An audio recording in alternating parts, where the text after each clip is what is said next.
Kenapa ulama-ulama dunia sekarang banyak yang menangis dan mereka menulis, membicarakan dengan serius bahwa kita sudah di akhir zaman. Mari kita lihat pada fakta yang lain. Kaum muslimin, Nabi mengatakan, umat beriman di bumi ini hanya ada 5 fase. Fase pertama adalah fase kenabian, aku yang memimpin mereka. Fase ini berakhir dengan wafatnya Nabi Muhammad. Yang kedua adalah fase di mana para khalifah yang memimpin selama 30 tahun. Dan itu berakhir dengan wafatnya Khalifah Ali bin Abi Thalib. Fase yang ketiga, khalifah-khalifah yang menggunakan sistem kerajaan. Di dalamnya ada 3 dinasti. Dinasti Bani Amawiyyah, dinasti Bani Abbasiyah, dan dinasti Bani Utsmani. Dinasti ini telah berakhir pada tanggal 3 Maret 1924. Runtuhnya khilafah Islamiyah Al-Utsmani di Turki. Akhir fase ketiga. Kita masuk fase keempat, yaitu fase umat Islam tidak dipimpin oleh seorang khalifah pun. Tidak ada kekhalifahan di muka bumi. Inilah fase kita sekarang. Pada fase ini Nabi mengatakan Islam jadi pecundang. Kaum muslimin jadi bulan-bulanan. Mereka banyak tapi tidak berharga, tidak dinilai, dan betul-betul dalam keadaan ketertekanan dan luar biasa. Kondisi manusia yang hidup saat itu, hari demi harinya lebih buruk daripada hari sebelumnya. Dalam urusan ekonomi, dalam urusan politik, dalam urusan pendidikan, dalam urusan moral, dalam urusan keadaan alam. Apa saja keadaan makin ke depan itu makin jelek. Ini pada fase keempat. Fase ini pasti berakhir, kata Nabi. Yaitu dunia akan kembali dipimpin oleh khilafah Islamiyah. Dan CIA, Intelijen Amerika Serikat di New York Times telah menyatakan dan merilis pernyataan resmi. Menurut angka-angka hitungan mereka, dunia masa depan akan kembali dipimpin oleh khilafah Islamiyah di tahun 2020. Menurut KGB Rusia masih di New York Times, puncak-puncak khilafah Islamiyah di masa depan itu adalah tahun 2025. Artinya fase kelima sudah sangat dekat. Dan kaum muslimin, kelima fase ini akan ditutup dengan ditutupnya fase khilafah Islamiyah memimpin dunia. Tapi kata Rasul, tidak lama. Fase kelima hanya berjalan maksimal 9 tahun saja. Bukan 900 tahun. Bukan 90 tahun, hanya 9 tahun saja. Fase ini dipaksa, ditutup oleh Allah dengan cara seluruh orang Islam dan orang yang beriman kepada Allah di muka bumi serentak meninggal dunia. Kenapa? Terjadinya tanda besar kiamat yang ketujuh.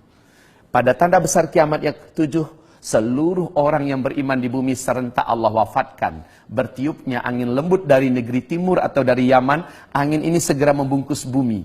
Orang yang beriman, dimanapun dia berada, apakah dia ada di puncak gunung, di dalam gua, di lembah-lembah, di pulau, di mana saja, asal dia masih ada iman kepada Allah, walaupun imannya hanya seujung kuku, angin itu akan datang kepadanya. Ketika dia disentuh oleh angin itu, terhirup oleh dia angin tersebut, dia pun meninggal di sana. Serentak seluruh orang beriman di muka bumi meninggal dunia. Kaum muslimin, ini Allah ceritakan di dalam Al-Quran. Nabi sebutkan dalam hadis-hadis yang sahih. Nah, hamba-hamba Allah yang kami muliakan, Bapak Ibu tahu berapa lama sebenarnya 5 fase ini? Subhanallah. Di dalam hadis dari Abu Daud, sekalipun hadis ini didhaifkan, bahkan ada yang statusnya dhaif jiddan, tetapi status hadis ini telah dikuatkan menjadi hasan li ghairih, bahwa Nabi mengatakan 5 fase ini di sisi Allah hanya 1500 tahun paling lama. 1500 tahun itu hitungan hijriah, dan kita sekarang sudah 1437 hijriah. Hijriah itu dihitung sejak Nabi hijrah dari Mekah ke Madinah. Sementara menghitung umur umat Nabi atau umat Islam di bumi ini sejak Nabi diutus sebagai Nabi dan Rasul. Sampai wafat serentak umat Islam di dunia, barulah 1500. Kalau sekarang 1437, 13 tahun belum terhitung di Mekahnya Nabi, ditambahkan ke 1437. Berarti sekarang sudah 1450 kita orang Islam di bumi ini hidup. Maknanya di hadapan kita, wahai hamba-hamba Allah yang kami muliakan, di hadapan kita untuk orang Islam hanya tersisa paling lama 50 tahun lagi. Lalu kita semua akan Allah wafatkan serentak. Siap nggak siap kita, terima nggak terima kita, Allah telah menetapkan sebagai penguasa absolut di langit dan di bumi. Bapak mungkin tercengang mendengarkan ini.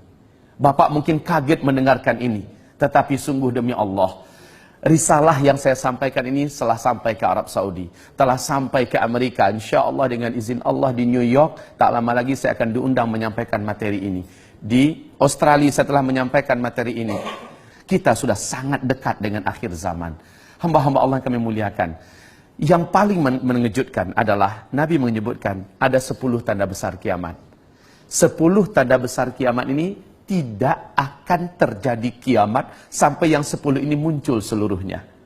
Dan yang 10 ini harazatun manzumatun fi silk. Iyuqta'u silkun yatba'u ba'duha ba'dan. 10 tanda besar kiamat ini seperti butir-butir berjan. Yang di tengah-tengahnya ada ruangan kosong dapat dimasukkan tali atau benang.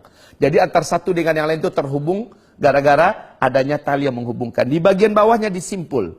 Sehingga tertahan untuk keluar. Iyuqta'u silkun, ketika simpul bawah itu dipotong, diputus, meluncurlah butiran yang pertama. Apa yang terjadi dengan butiran kedua? Langsung menyusul dengan cepat. Butiran ketiga menyusul juga lebih cepat. Pap, pap, pap, pap, pap, pap, seluruhnya keluar. Artinya, kalau yang pertama sudah terjadi, yang kedua menyusul dengan cepat. Enggak pakai 1000 tahun jaraknya. Enggak pakai 100 tahun. Tidak pakai 10 tahun. Tidak. Sangat cepat sekali. 10 tanda besar kiamat ini yang pertama adalah terjadinya dukhan. Apa itu dukhan? Kabut debu yang teramat sangat tebal dan panas. Membungkus bumi selama 40 hari. Saking tebalnya, kata Rasulullah, tidak diketahui kapan malam, kapan siang. Kemudian kabut ini sangat panas. Saking panasnya, kata Rasulullah, orang-orang kafir di muka bumi dan orang-orang Islam yang suka buat dosa sebelum terjadinya dukhan itu sampai melepuh kulit-kulit mereka, menjadi jelek bentuk rupa mereka. Tapi orang beriman yang amal solehnya banyak, sebelum ini terjadi mereka beramal soleh yang banyak, Allah jadikan mereka selamat dan kebal, dan mereka hanya seperti terserang flu dan demam saja. Masya Allah. Setelah dukhan selesai, bumi kembali terang, matahari kembali nampak. Apa yang terjadi? Petaka besar. Pertama, seluruh teknologi di muka bumi sudah terhenti. Tidak ada listrik, tidak ada sinyal, internet, handphone sudah hilang seluruhnya. Ini yang dikatakan oleh Rasulullah, ketika Al-Mahdi nanti muncul, kalian semua akan kembali seperti zaman sekarang. Kalian akan perang dengan menggunakan pedang, dengan tombak, dengan panah, dan menunggang kuda kembali. Albert Einstein saat didesak oleh lebih 2000 wartawan seluruh dunia, beliau mengatakan tentang perang dunia ketiga. Dalam keyakinan dan analisa kami, perang dunia ketiga nanti adalah dengan senjata manual. Semua senjata modern canggih yang kalian buat hari ini tidak ada yang bisa dipakai. Persis dengan pernyataan Steve Jobs sebelum beliau meninggal dunia di hadapan ribuan karyawannya. Pernyataan Steve Jobs adalah, setelah saya nanti, tak lama kemudian kalian semua akan kembali ke zaman batu. Persis seperti yang digambarkan Nabi Muhammad SAW dulu. Jadi setelah dukhan, semua teknologi sudah musnah. Kita kembali ke zaman di mana kita dipaksa untuk hidup secara manual. Dan ini yang sangat menakutkan, Pak. Kenapa? Berikutnya, gara-gara dukhan, seluruh yang ada di muka bumi ini, tanam-tanaman, tumbuh-tumbuhan, pada banyak yang mati. Kelaparan merata di mana-mana. Gara-gara lapar, kata Rasul, banyak chaos dan keributan. Kekacauan demi kekacauan, memperebutkan makanan sampai membunuh tetangga pun terjadi. Dan ini akibat daripada sulitnya dan langkanya makanan. Iklim udara menjadi sangat panas. Setelah itu manusia mulai putus asa hidup. Sampai-sampai orang yang paling kuat imannya, kata Nabi, kalau lewat dekat kuburan dia berkata, alangkah enaknya orang yang dalam kuburan itu kalaulah saya bisa ditinggal di dalam seperti mereka. Ini orang beriman loh ngomong. Sementara orang yang tidak beriman, mereka akan putus asa hidup. Mereka hanya memilih salah satu di antara dua cara. Menjadi brutal untuk mempertahankan hidup, atau bunuh diri, mengakhiri hidup. Setelah itu, Masya Allah, waktu azan masuk, Bapak Ibu, silakan berbuka. Air sudah ada di hidangan Bapak-Bapak. Semoga Allah menerima amal ibadah puasa kita. Sambil Bapak berbuka, izinkan saya 5 menit lagi, boleh? Silakan Bapak berbuka. Semoga Allah terima amal ibadah puasanya. Saya lanjutkan sedikit, Bapak Ibu. Kemudian kata Nabi, setelah itu keluarlah Dajjal. Tidak seorang Nabi pun dan Rasul pun yang ada di muka bumi ini, terima kasih, melainkan memperingatkan umatnya masing-masing tentang Dajjal. Dajjal ini memiliki kemampuan yang menyebabkan seluruh dukun dan dunia sujud kepadanya. Dajjal ini mampu menurunkan hujan dari langit, menghidupkan semua orang yang ada di dalam kuburan, padahal seluruh mereka yang hidup itu adalah dari bangsa jin dan setan yang menjelma dari orang-orang yang dulu pernah hidup. Dajjal ini akan menyebabkan manusia-manusia menguap imannya dan mereka menjadi murtad kepada Allah. Bapak Ibu, Dajjal mengaku sebagai Tuhan dan banyak yang percaya. Banyak yang sujud menyembah Dajjal. Dan yang paling banyak menyembah Dajjal, kata Rasulullah, dari umatku nanti adalah kaum wanita. Sementara tanda-tanda Dajjal akan keluar di dalam hadis Sahih Muslim ada dua. Yang pertama, apabila pohon-pohon di kebun kurma Baisan sudah tidak berbuah. Bapak tahu perkembangan sekarang? Pohon-pohon kebun kurma Baisan itu letaknya di Yordania dekat perbatasan dengan Palestina. Sekarang sudah masuk tahun ke-6 tidak berbuah 100%. Sudah tidak berbuah 100%. Bahkan batang-batang pohon ini cenderung mati sekarang, Pak. Yang kedua, dalam hadis Sahih Muslim, apabila Danau Tiberias yang sekarang adalah pusat sumber air utama bangsa Yahudi di Israel, ya, apabila Danau Tiberias menyusut airnya dan berkurang terus. Ketahuilah Bapak-bapak yang kami muliakan, sejak tahun 2003 sampai 2013, Danau Tiberias yang dalamnya dari permukaan sampai dasar itu hanya 45 meter, telah susut 16 meter. Pemerintah Israel sangat-sangat ketakutan hari ini. Sehingga di TV resmi mereka, masih ada di YouTube itu, mereka umumkan ketakutan mereka tidak bisa dibuat-buat. Apalagi akhir 2015, Danau Tiberias, bagian dasar yang paling menonjol dari dasar Danau Tiberias itu sudah nampak kayak pulau-pulau kecil, Pak, di atas permukaan danau. Artinya apa? Semakin susut. Dan ini adalah pertanda besar Dajjal akan keluar. Tidak ada satupun manusia di muka bumi yang sanggup mempertahankan imannya jika ia berjumpa dengan Dajjal. Rasulullah bersabda, tidak ada satu kota pun di muka bumi ini melainkan Dajjal akan masuk ke dalamnya. Hanya Mekah dan Madinah yang Dajjal tak mampu masuk. Baik fisiknya ataupun kesaktian kemampuannya tidak bisa menembus Mekah, Madinah. Kita yang ada di Jakarta, kita yang ada di Indonesia, tidak lama lagi akan menyaksikan banyak para ulama yang menangis dan berkata, hadza zamanu khurujid Dajjal. Inilah zaman di mana Dajjal itu akan keluar. Inilah zaman di mana Dajjal itu akan keluar. Ya Allah, kalaulah kita tidak jaga diri kita dan iman kita benar-benar, kalaulah tidak jaga keluarga kita, pasti kita akan termasuk orang yang tidak mampu selamat. Pasti kita termasuk orang yang akan menjadi penyembah Dajjal. Na'udzubillah. Saya sampaikan ini kepada Bapak dan Ibu dengan sangat super cepat, Bapak Ibu yang kami muliakan. Saya sampaikan ini bukan untuk membuat Bapak jadi apatis menghadapi hidup ke depan, tidak. Saya sampaikan ini malah buat semangat hidup.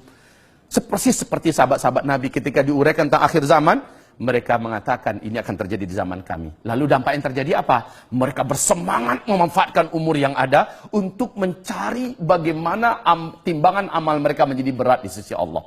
Mereka bekerja dengan amanah. Mereka betul-betul maksimal menggunakan waktu mereka menjadi manusia-manusia yang paling terbaik.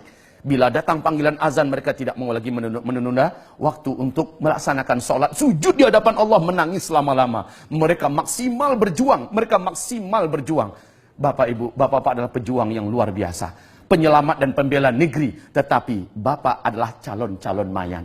Persis seperti orang-orang terdahulu. Mereka telah berbungkus kain kapan dan telah dilarikan ke dalam tanah, kembali ke asalnya. Lalu apa yang kita punya? Pangkat jabatan kita tidak berguna. Saat itu yang berguna adalah iman yang kita miliki. Amal yang kita sudah buat. Hanya itu. Ini akhir zaman. Tidak pun karena akhir zaman kita juga akan di stop oleh Allah dari kehidupan ini. Dan ini adalah sunnatullah. Wahai hamba Allah, ini Ramadan.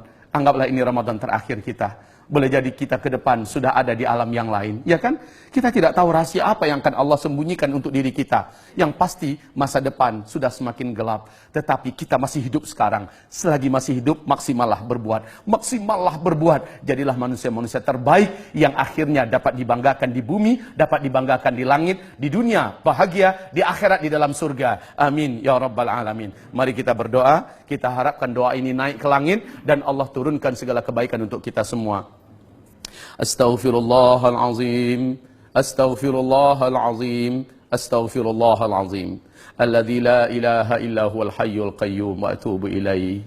Allahumma ighfir lil muslimina wal muslimat wal mu'minina wal mu'minat al ahya'i minhum wal amwat birahmatika ya sami'un qaribu mujibu da'awat. Ya Allah, ya Rahman, terimalah amal ibadah puasa kami satu hari ini, ya Allah. Dan jadikanlah berbuka kami ini adalah berbuka yang kau berkahi, ya Allah. Berilah kami kegembiraan dengan menjadi ahli surga karena kami telah mematuhi agamamu, ya Allah. Ampuni dosa-dosa kami di masa lalu yang pernah kami buat. Dalam keadaan lupa, dalam keadaan sadar atau tidak sengaja. Kami adalah manusia, bukan malaikat, ya Allah. Dan kami punya nafsu serta digoda syaitan. Pasti banyak dosa maksiat yang sudah kami buat. Ampuni dosa-dosa kami, ya Allah. Bila ternyata kami adalah manusia-manusia yang hidup di akhir zaman. Dan kami akan menghadapi huru-hara dan petaka yang besar. Sungguh iman kami sangat tipis dan amal kami masih sangat-sangat sedikit. Ya Allah, janganlah Engkau biarkan kami. Janganlah Engkau jadikan kami termasuk yang hanyut dalam fitnah akhir zaman. Selamatkan kami semua, ya Allah. Selamatkanlah para panglima-panglima kami yang ada, jenderal-jenderal kami yang ada, petinggi-petinggi militer ini yang ada, ya Allah. Berikanlah mereka hidayah-Mu, kuatkanlah iman di hati mereka, ya Allah. Kuatkanlah iman di hati mereka, ya Allah. Kuatkanlah iman di hati mereka. Jadikanlah mereka mencintai masa depan dan akhirat mereka lebih besar daripada cinta kepada dunia yang ada. Ya Allah, jadikanlah mereka semuanya mencintai Islam dan kaum muslimin melebihi segala-galanya. Jadikanlah mereka sebagai calon-calon penghuni surga-Mu kelak, ya Allah. Lindungi mereka dan selamatkan mereka dari api neraka-Mu, ya Allah. Dan janganlah biarkan Dajjal berhasil menjadikan mereka bala tentaranya, ya Allah. Tapi jadikanlah mereka bala tentara-Mu, ya Allah, di akhir zaman. Di mana mereka hanya berpihak untuk-Mu dan hanya demi-Mu dan karena-Mu, ya Allah. Ya Allah, ya Rahman, ya Rahim. Terimalah amal ibadah mereka semua. Terimalah solat mereka, puasa mereka, umrah dan haji mereka, sedekah dan infak mereka. Jadikanlah hati mereka mengkilat terang benderang karena cahaya iman yang Kau masukkan. Ampuni, ampuni, ampuni seluruh mereka, kami semua tanpa terkecuali. Ya Allah, selamatkanlah keluarga kami seluruhnya dari fitnah dan huru-hara petaka akhir zaman. Ya Allah, ampunilah seluruh apapun yang sudah kami buat dengan terpaksa atau dalam keadaan sukarela. Apapun yang sudah kami buat, ampuni seluruhnya, ya Rabbal Alamin. Ya Allah, ya Rahman, ya Allah, ya Rahim, ya Mujibas Sa'ilin, inna natubu ilaik wa nastaghfiruka ya Rabbal Alamin. Rabbana atina fid dunya hasanah wa fil akhirati hasanah wa qina adzaban nar. Subhana rabbika rabbil izzati amma yasifun wa salamun alal mursalin walhamdulillahi rabbil alamin. Allahumma amin. Sallallahu alaihi wasallam. Demikian dari saya, mohon maaf setelah mengambil waktu Bapak lebih daripada waktu berbuka. Mari kita baca surat Wal Asri, Bapak-bapak. Bismillahirrahmanirrahim. Wal asri innal insana lafi khusr illa alladhina amanu wa amilus salihat wa tawasaw bil haqq wa tawasaw bis sabr. Allahumma arhamna bil Quran wa sadaqallahul azim. Nabi berkata, siapa yang akan berdiri di tempat duduknya lalu dia membaca doa kafaratul majlis, sebelum ia berdiri Allah sudah gugurkan seluruh dosa-dosa kecil yang perbuat sebelum itu. Mari kita baca bersama-sama ya Pak ya. Subhanakallahumma wa bihamdika asyhadu an la ilaha illa anta astaghfiruka wa atubu ilaika. Amin ya rabbal alamin. Walhamdulillahi rabbil alamin. Wabillahi taufiq wal hidayah. Mohon maaf lahir batin. Wassalamualaikum warahmatullahi wabarakatuh.